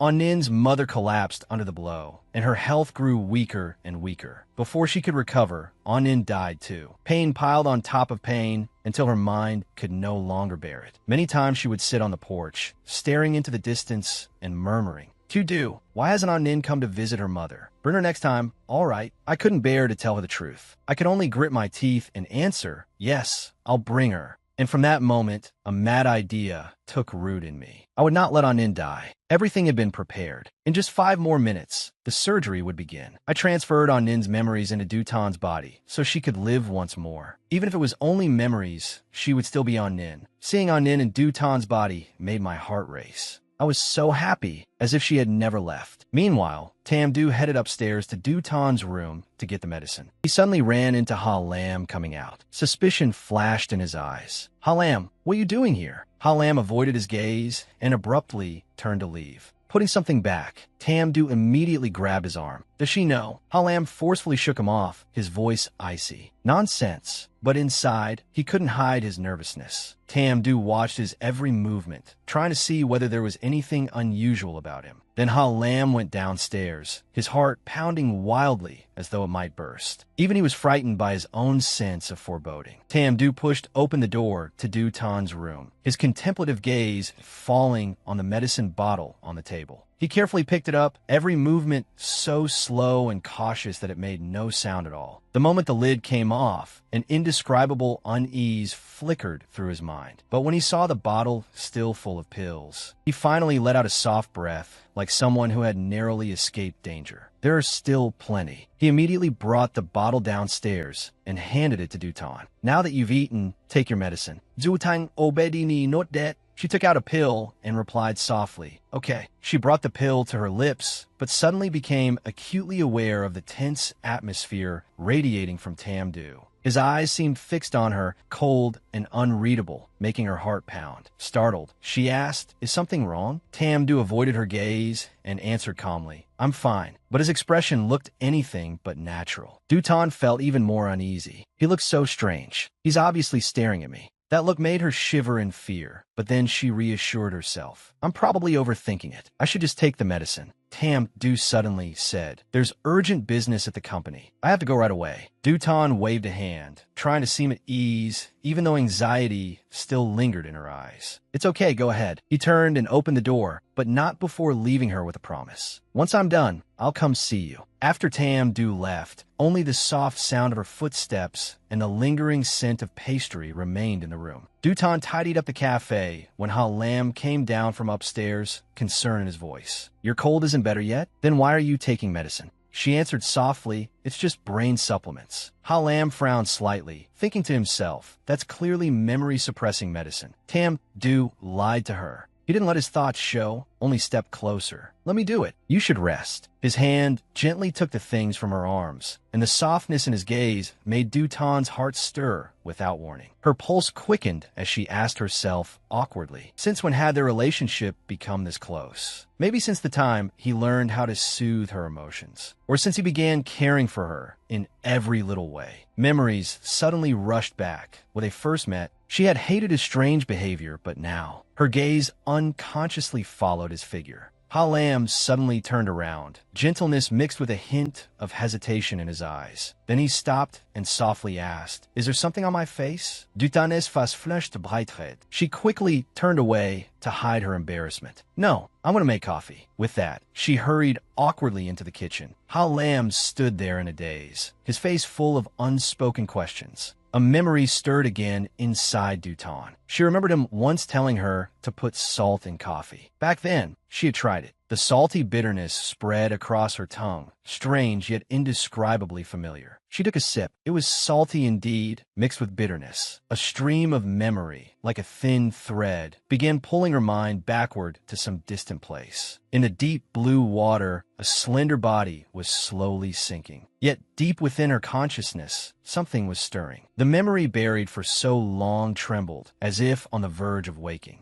Dutanes fastonpal. Her eyes widened in fear, and her trembling hand dropped the cup of coffee. The liquid splashed across the tiled floor. Her heart clenched. Could it be? Dutan leaned forward slightly, her wide eyes filled with curiosity and worry. Her voice came out soft yet urgent. "Alam." There was no reply. The silence made her uneasy. Immediately, she moved along the cliff wall, her trembling hand groping for support, her eyes fixed on the empty space ahead. Behind her stretched a brilliant blue sky, but in her heart there was only one desperate question. "Ha Lam, where are you hiding?" She slipped through narrow gaps in the rocks, squeezing through crevices, her gaze searching every corner. But there was still no sign of Ha Lam. The crashing of the waves and the whispering wind only deepened the invisible emptiness. Dutan's steps grew more frantic as she ran along the shore between rock and sand. The sea glittered under the sunlight, and the sky was high and clear, yet her heart felt unbearably heavy. "I can't find you. I don't want to play hide and seek anymore. Ha Lam, come out." Her voice caught with worry and hurt. Then, in her haste, her foot caught on a jutting rock. Her body lost balance, and her cry echoed in the air. Dutan fell into the sea. The freezing water enveloped her body as she flailed and cried for help. "Help me! Save me!" Her small hands thrashed desperately as the waves swallowed her. Her consciousness dimmed, and Ha Lam's name rang in her mind. Then a strong hand plunged down and caught hers just as she was disappearing into the depths. In that instant, Dutan thought, is this only a hallucination because I've been underwater too long? Or could this really be a memory? She suddenly jolted awake in the bathtub. Water trickled down the white porcelain. Her breathing was ragged, and her wide eyes held a strange, unfamiliar spirit. I've never been to the sea. Then why did it feel like I fell into the ocean? It felt so real, exactly like salty seawater. And that hand definitely wasn't a dream. She suddenly froze when she noticed in the mirror that a strange color had appeared in her eyes.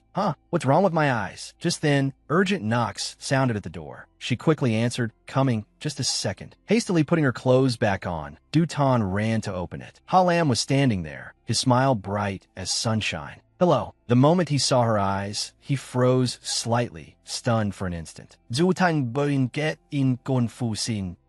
He gave a gentle laugh. It's nothing. But inside, joy welled up beyond hiding. The vitamins had worked. He coaxed her softly. The weather's nice today. I'll take you somewhere. A little later, the two of them went downstairs together. Dutan asked curiously, "Where did you get the car?" Halam replied shortly, "Borrowed it from friend." She smiled and teased him, "Oh, must be a pretty close friend." Embarrassed, he scratched his head and looked away. The car carried them to the sea, a place marked by hazy memories. He hoped she would remember something. The sea wind stung, its saltiness seeping into every breath. The scene before her made her heart tremble. It was so much like the dream, like coffee with salt added to it, bitter and harsh in a way that was hard to describe. Had she really been here before? Could it be that she and he had known each other before? Dutan asked absent-mindedly, "Why did you bring me all the way out here?" Halam didn't answer. He simply took off his jacket and draped it over her shoulders, his voice calm and gentle. "The sea breeze is cold. Put this on so you'll stay warm." Dutan's eyes widened and she nodded hesitantly. "Okay." He lightly touched her cheek. A gentle smile spread across his face. "Let's play hide and seek. If you find me, I'll give you the answer." She laughed and agreed. "Sure, but you're not allowed to cheat." Halam began stepping back. His figure gradually disappeared behind the rocks, and his voice echoed out, "I brought you here because today is a special day. On this exact day last year, on the other side of this shore, the person I loved most left me." Dutan's eyes clouded with confusion for a moment, and her heart tightened. Halam hid himself in the distance, watching quietly before letting out a small sigh. "Honestly," then he called loudly, "I'm over here." But this time, luck had smiled on him because she was about to come back. Dutan turned around, her eyes glimmering when she saw him, and hurried toward Halam. Even if her memories had not returned, even if she still could not clearly remember who he was, something deep in her heart still urged her to find him. Dutan walked quietly along the sand. Waves rolled in one after another, washing over her feet before receding. The salty sea wind tossed her long hair, but she did not bother fixing it. In her heart, she was not afraid that she would fail to find him. Yet the unease she felt when he was not by her side rose clearly, just like in the dream she had seen before. Suddenly, Dutan panicked and ran forward. Only then did I realize that all this time, I had never truly known where you were. From a distance, Halam stood on a rock and called out loudly, "I'm here." It's such an obvious place, and you still couldn't see me. Dutan rushed over and threw her arms around him, holding him tight as if afraid he would disappear again. Her trembling heart realized just how important Halam was. She kept clinging to him without moving away even half a step, leaving him momentarily stunned. In that moment, I knew there were still many things I wasn't sure about. But the only thing I was certain of was that I would be happy beside him and utterly lost if I couldn't find him. Halam lowered his gaze to her and asked worriedly, "What's wrong?"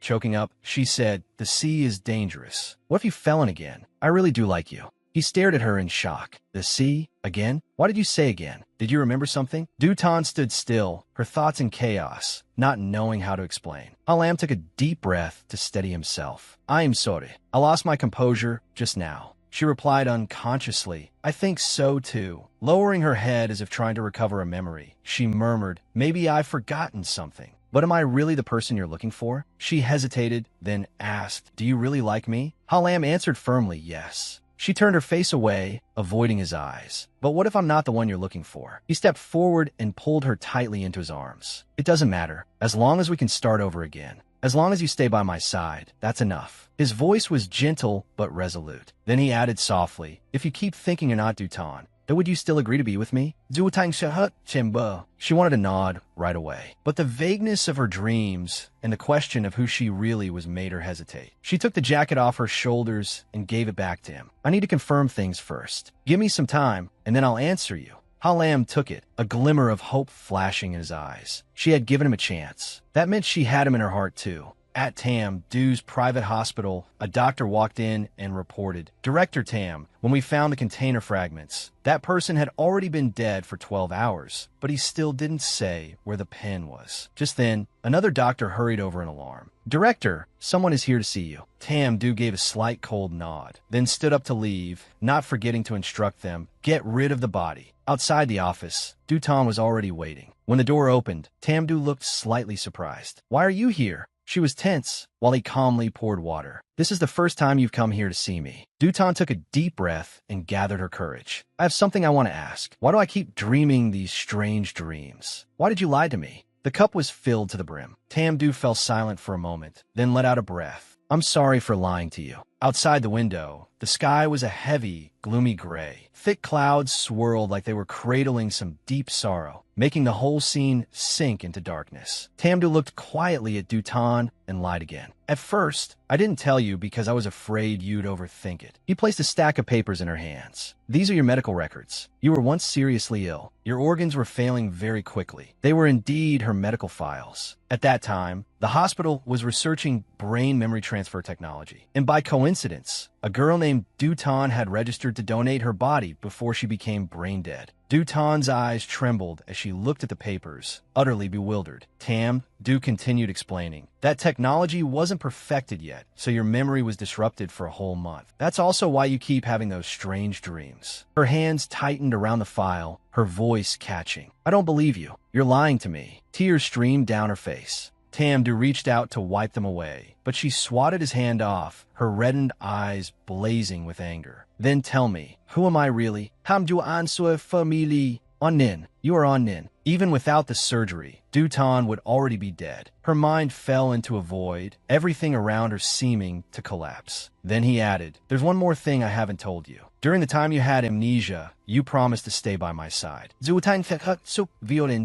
Unable to bear it, she turned and ran. Sharp questions echoed in her mind. What is happening to me? She rushed through the crowd, past the flower shop where Halam had once bought flowers for her, and the shopkeeper's voice drifted out, thank you for your purchase. Her footsteps came to a halt. She stood there blankly. So this body didn't belong to her. Hot tears streamed down. Was that why memories that were not hers had appeared? She pressed her hand against the clear glass of the shop window. The reflection that appeared was a stranger's face. Her heart filled with guilt. I'm making Halam mistake me for the person he loves. But if the truth is really this cruel, then does love mean anything at all? It began to rain. The raindrops mixed with the turmoil gathering in the corners of her eyes, and she almost wanted to scream. So what if I like him? What about him? Does he really like me? Her trembling lips slowly formed a bitter smile. She walked on in dejection. She clearly already knew, yet still kept asking. In a warm cafe, Halam sat alone, muttering to himself as he practiced confessing. Dutan, are you willing to start over with me? Then he laughed at himself. No, that won't do. She'll get mad. He changed the wording. On Nin, whether or not you remember who you are. But do you want to be with me? His heart was in knots. It wasn't his first time, so why was he still trembling like this? I just have to start over. He took a deep breath and practiced again. Dutan, do you want? But the sentence broke off. He froze when a familiar figure appeared. Dutan was standing at the door.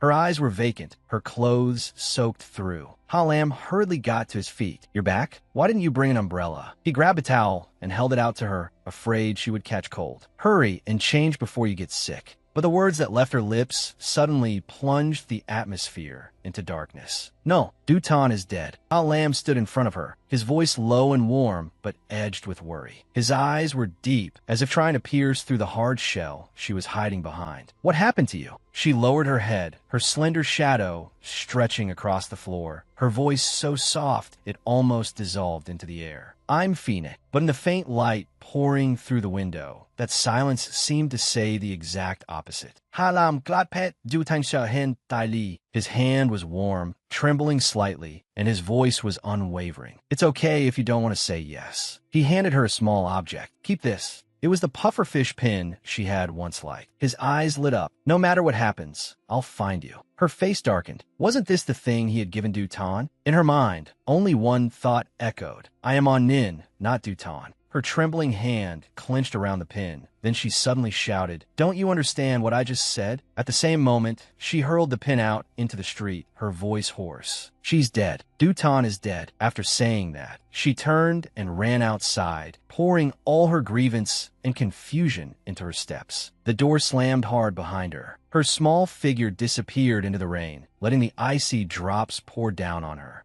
Halam stood frozen in the room, his whole body like stone. What exactly had she gone through? Outside, Dutan's tears mingled with the rain, and guilt rose in her heart for deceiving Halam. I'm sorry. I'm not the person you love. She ran to a tree and crouched beneath it, clutching her head in both hands, her mind in utter chaos. I don't want to keep lying to myself and deceiving him. The rain gradually stopped, and weak sunlight broke through the clouds, brightening the scenery, but her heart remained heavy. If she could not change his feelings, then at least she could give herself time to think. She unconsciously tightened her grip on the pufferfish pin she had just picked back up. Suddenly, a tall figure appeared before her, and her heart gave a painful jolt. Her eyes lit up. You. But when she looked up and saw the face clearly, her spirit crumbled. It was Tamdu, he asked softly. Are you okay? Seeing how drenched she was, he took off his long coat and draped it over her, his voice full of concern. Don't let yourself get cold. Then he helped her back to the cafe to rest. As soon as they entered, a strong hand suddenly seized Tamdu's wrist. It was Ha Lam, his entire body soaked from the rain. His eyes blazed, and killing intent was written all over his face at the sight before him. Dutan flinched as she looked at the raindrops running down his face. Her heart trembled. Had he gone looking for her? Her lips parted slightly, about to call his name. Halamu, but before she could finish, his hand swung. A sharp slap cracked through the air. Tamdu's face jerked to the side, blood appearing at the corner of his mouth. He spat lightly onto the ground. With an innocent look in his eyes, he asked, "What are you doing?" Lam grabbed his tie and growled, "You clearly know everything." His gaze was icy. Not want to make a scene in front of Dutan. He only threatened coldly, "You'd better stay away from her." The corner of Tamdu's mouth lifted in a mocking smile. "What right do you have to say that? This is our family's business. There's no need for an outsider like you to interfere." Hot blood surged through Lam, veins standing out on his forehead. Gritting his teeth, he said, "Say that one more time." Unable to stand it any longer, Dutan suddenly shouted, "Enough! I am freezing. Let's go inside." Tamdu immediately let go and opened the door. "All right, let's go in."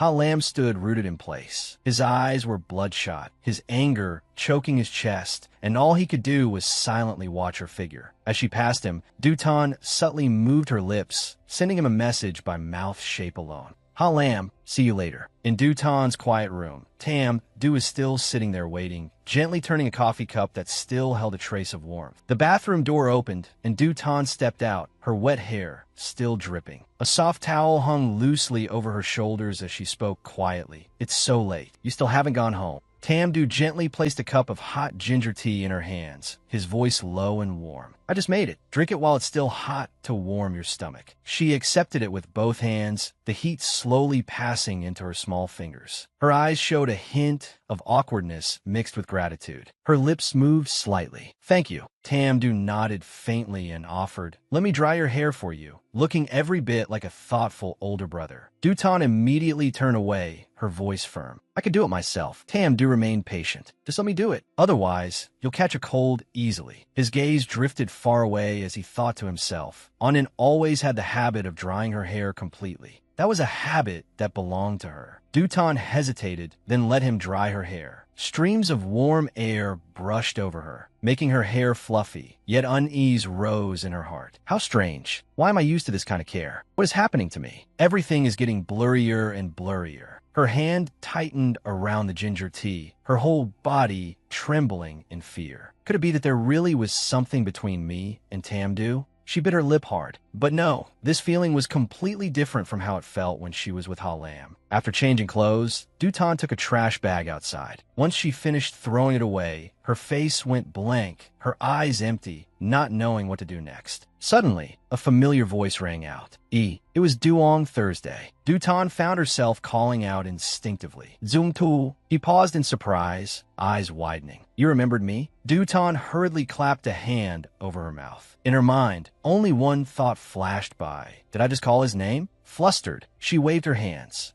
No. Are you looking for Lam? I can call him for you." Duong Thursday quickly shook his head with an awkward smile. "No need. I could just wait for him. Go do what you need to do." Her heart pounding, Dutan turned and ran, turmoil swirling inside her. "My body has changed. My memories are scrambled. Maybe even my feelings are no longer the same as before. Now I can't stay by Lam's side, and I can't let myself soften toward Tamdu again. I can't keep deceiving them anymore. I have to tell the truth." She decided to go to Tamdu's private hospital. This time, her steps were more resolute. When Tamdu saw her, he asked in surprise, "Why didn't you go to work today?" Dutan gripped the strap of her bag tightly, her voice decisive. "I have something I want to ask you. Can you show me Yansak's certificate?" Yesterday, the team found a body in the outskirts. The identity has been confirmed. He was a doctor at Tamdu's hospital. so this definitely has something to do with him. You should be careful. Ha Lam took it, determination rising in his heart. This time, I'll definitely protect her. He returned to the cafe, but Dutan was nowhere to be seen. Only Dong Tien was there, and he immediately asked, "Where's On Nin?" Dong Tien looked up. She just asked for leave. She said she had something she needed to discuss with Tam. Why isn't this pen writing? Alam frowned. Then his gaze suddenly stopped on the pen in Dong Tien's hand, and he recognized it at once. It was the very pen Dutan had once used. He quickly snatched it away. A terrible premonition rose in his heart. Could this be a USB drive? He plugged it into the computer. A video appeared on the screen. It was from the very day Dutan disappeared. The footage showed a cold operating room where Tam Du and the doctor whose body had later been dumped were carrying out a shady experiment. The man stepped closer to the camera, his voice ringing out. Experimental surgery, August 14th, 2019. Patin, Onning,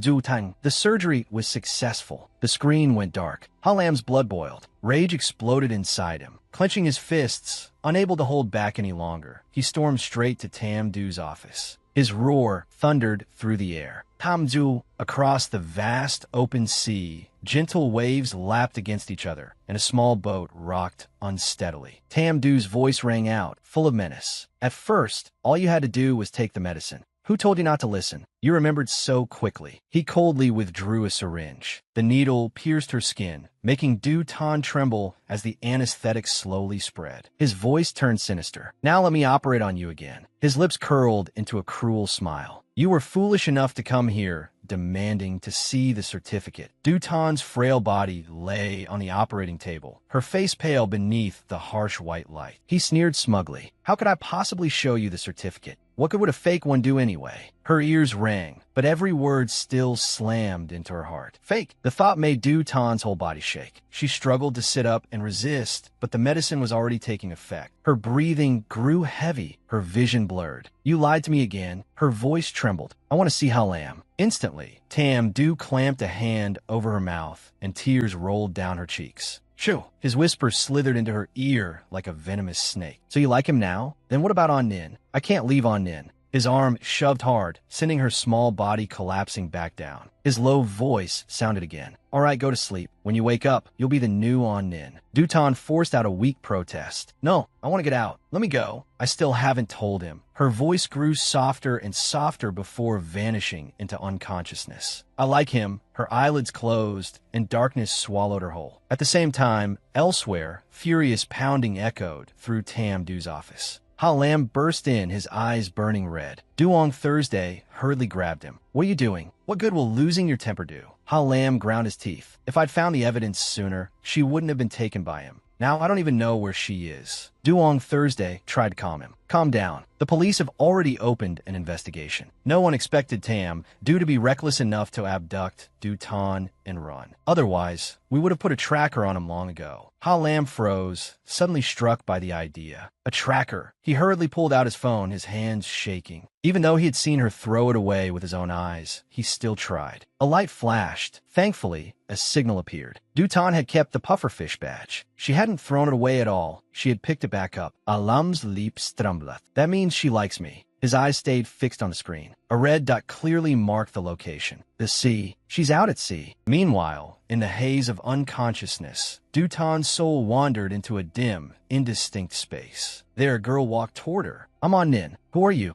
Dutang but in Dutia. I don't know. On Nin smiled gently. Don't worry. You'll remember. I'll help you, just as I'm helping myself. Her eyes lit up. Think carefully. Who is the person you worry about most? Who is the one who always protects you? Who was your first kiss with? Who cried and laughed with you? Who has stayed by your side all this time? Memories came crashing back like a flood. Her heart trembled, and Dutan cried out, It's Halam. It's all Halam. Onin nodded softly. That's right. So answer me. Who are you? Determination shone in Dutan's eyes. I remember now. I'm Dutang. Her voice echoed through the empty space. She pushed open an invisible door, determined to find her way back. Halam, wait for me. No matter what, I'll return to you. But at that very moment, Tam Du appeared. His voice was icy. You're awake? Looks like it failed after all. She stepped back, breathing fast. He advanced on her step by step, his voice threatening. Are you planning to leave me? Zutang Chembo. Then what are you going to do? The corner of his mouth lifted into a cruel smile. His cold hand suddenly shoved hard, and her body reeled. His voice slipped through clenched teeth. "Nin, goodbye." The raging waves surged, and Dutan's body plunged straight into the sea. The words sounded gentle, but they were filled with sorrow and helplessness, like a farewell he had never wanted to make. Dutan's body sank deeper into the freezing water. Her heart pounded frantically, her arms flailing in desperation as she struggled to survive. In that blurred instant, memories flooded back, and she finally understood everything Ha Lam had done for her all these years. "So now I understand why you acted so strangely when you met me. The coffee with 2 spoonfuls of salt, the secret known only to the two of us."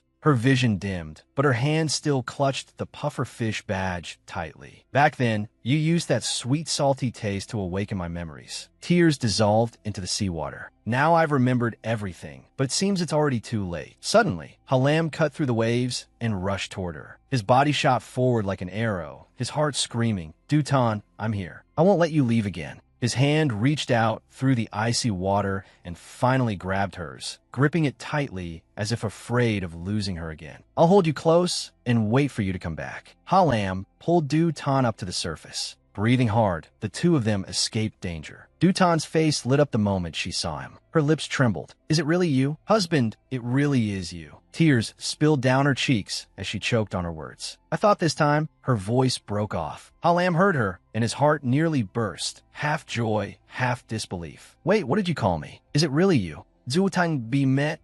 She hugged him tightly, as though she wanted to melt into him. "I remember everything. Our wedding, our past, the love you gave me. I've remembered it all." The two of them held each other tightly beneath the crimson sunset, tears mingling with smiles. The memories that had seemed forgotten suddenly surged back, lighting up their hearts in that deeply emotional reunion. A few days later, Tam Du was arrested. Dutan went to the detention center to settle things once and for all. His hands were cuffed. She looked at him calmly. "I don't see this as a matter of winning or losing. Did you really treat my life and Nin's life like pieces in a game?" Tam Du's face briefly showed confusion. Then he sighed, as though laying down a heavy burden. "To me, you are only a vessel. Now that you've found yourself again, there's nothing left for us to say." Quietly, Dutan took a small box from her bag. "I found this while packing up your things. I think you should keep it." Tam Du trembled as he opened the box. His eyes instantly filled with tears when he saw Nin's glasses. He picked them up, his voice hoarse. "Did you know? She and I chose these together." A strained smile mixed with falling tears. All the longing he still held for Nin was now wrapped up in that tiny pair of glasses. "Do they suit her?" "Zutang not that sopti." Then she turned and walked out without looking back. Outside the detention center gate, Halam was still waiting. The moment he saw that she was safe, his face lit up. "So he didn't do anything to you, right?" Dutan pretended to tease him. "What do you mean? Do I even know you? Why should I answer?" Halam panicked and hurried after her. "Don't tell me you forgot everything again." "Zutang, don ske me." She suddenly pulled him close and kissed him deeply. "This time, no matter what happens, I'll never forget you again." The two of them smiled through their tears. The salty taste on their lips was both the taste of tears and the taste of the sea, also the very taste of that salted coffee from years ago. That familiar flavor belonged only to them. This is the end of the story. If you enjoyed it, please give me a like and a share, so I'll have more motivation to make more videos. Don't forget to follow for the next episodes. Wishing you a day full of energy.